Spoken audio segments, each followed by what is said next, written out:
Hello दोस्तों, स्वागत करते हैं आप सभी का आपके अपने यूट्यूब चैनल जैकपुर पे। आज के इस वीडियो में हम लोग क्लास 10th का गणित का चैप्टर 13 का महत्वपूर्ण सवालों को देख रहे हैं और ये सवाल इतने इंपॉर्टेंट है जो आपके वीकली टेस्ट और आपके फाइनल एग्जाम के लिए इंपॉर्टेंट होगा।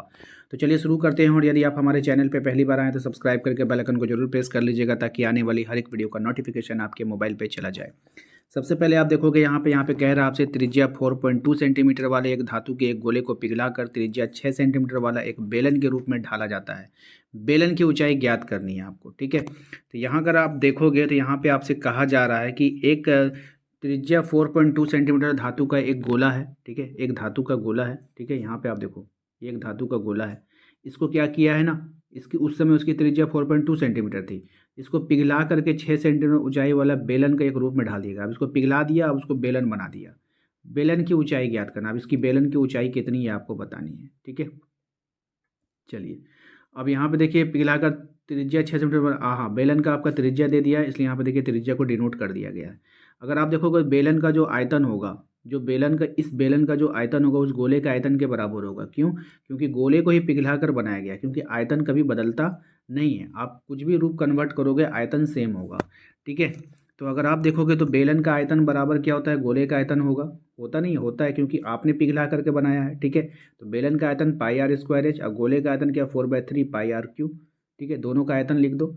इतना लिखने के बाद आप देखो पाई से पाई क्या हो गया, कैंसिल हो गया, ठीक है। आर का स्क्वायर, आर कितना है यानी कि 6 का स्क्वायर लिखेंगे, एच लिख दिए, ठीक है। हाइट लिख दी।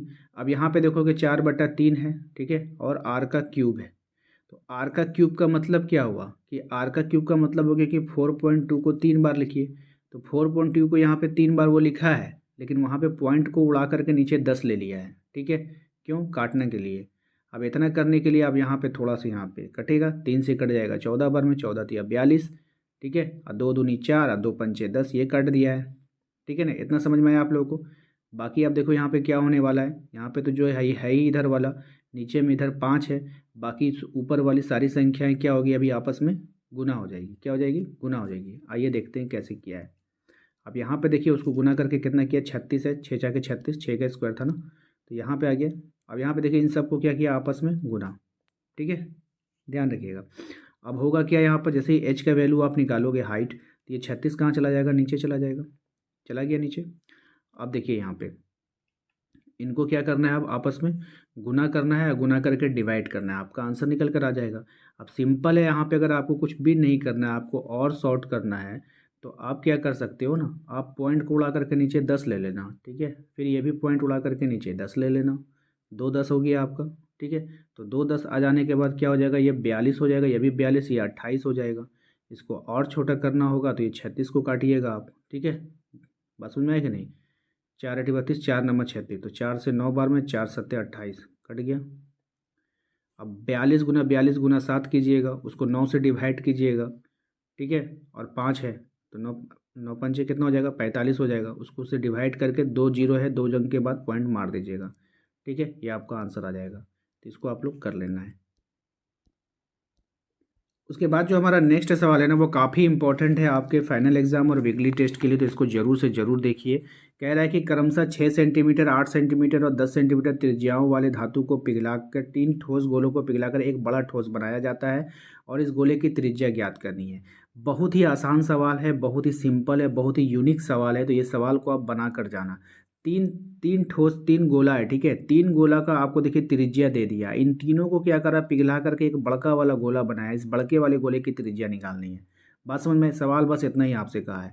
तो देखिए सबका आयतन क्या होगा, बराबर होगा। प्रश्नानुसार क्या होगा, V1 V2 V3, क्या वी का क्या होता है, वॉल्यूम यानी आयतन, ठीक है। तो पहला का आयतन, दूसरा का आयतन, तीसरा का आयतन, तीनों को अगर जोड़ दो तो जो बड़का वाला जो गोला बना है उसके आयतन के क्या होगा, बराबर होगा, ठीक है। क्योंकि आयतन क्या होता है, चेंज नहीं होता है।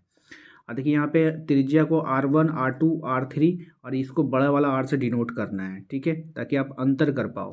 तो यहाँ पे आप देखोगे 4/3 pi r cube, 4/3 pi r cube, 4/3 pi, तीनों का आयतन प्लस बड़का का आयतन 4/3 पाई आर क्यू, सब जगह सिर्फ R का अंतर है, ठीक है, याद रखिएगा।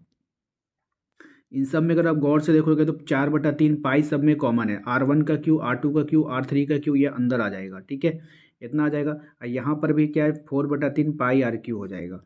तो यहाँ पर आप ध्यान से देखोगे तो क्या होता है, ये 4/3 और पाई, ये टोटल कैंसिल हो जाएगा किससे, इससे कैंसिल हो जाएगा। ठीक है, बचेगा क्या आपका आर क्यू के बराबर क्या बच गया, R1 का क्यू, R2 का क्यू, R3 का क्यू। हमें तो आर क्यू का ही वैल्यू निकालना है ना, बड़े वाले की त्रिज्या। तो यहाँ पे आप देखो आर क्यू का वैल्यू क्या, 6 का क्यू, 8 का क्यू, 10 का क्यू।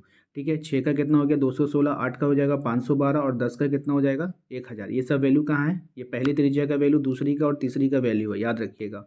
उसके बाद इन सबको जब आपस में आप जोड़ोगे हो जाएगा 1728। अब आर क्यू का मतलब क्या हो जाता है, आर क्यू जब आप करोगे तो 1728 को क्या रूट अंडर क्यूब हो जाएगा। ठीक है, तो इसका मतलब हो गया 12 × 12 × 12। आप इन तीनों को जब आपस में गुना करोगे तो 1728 आएगा। ठीक है, इसको आप लोग ध्यान में रखिएगा और याद कर लीजिएगा कि 1728 का क्या होता है, किस तरह से टूटता है 3 बार में। तो 12 में टूटेगा, 12 × 12 × 12। ठीक है, सिंपल है। इसको ट्रिक से कैसे याद करेंगे, जैसे कि 2 दूने 4 दूना 8, 3 बार में 8 कैसे आएगा लास्ट में, तो 2 से होता है ना, 2 दूनी 4 दूने 8। अब 3 से करेगा, 3 3 9 3 27, 8 आएगा ही नहीं। तो 2 से आता है, 2 दूना 4 दूना 8, यानी 2 में क्या लगाएंगे, 1 लगाएंगे, यानी 12 हो जाएगा। यानी 12 से आप करोगे आपका आंसर आ जाएगा। ठीक है, तो 3 बार में हो गया, तो यहाँ पे क्यूब रूट है, तो इसके मतलब 3 पर क्या होता है, 1 बाहर आ जाता है, तो R बराबर क्या हो गया 12। ठीक है, ये आपका आंसर हो जाएगा। बात समझ में आया कि नहीं, तो यही आपका आंसर हो जाएगा। उम्मीद करते हैं कि आप लोगों को समझ में आ गया होगा। वीडियो अच्छा लगा है तो प्लीज़ वीडियो को लाइक करके चैनल को सब्सक्राइब कर लीजिएगा, बेल आइकन को दबा लीजिएगा, ताकि आने वाली हर एक वीडियो का नोटिफिकेशन आपके मोबाइल पर चला जाए।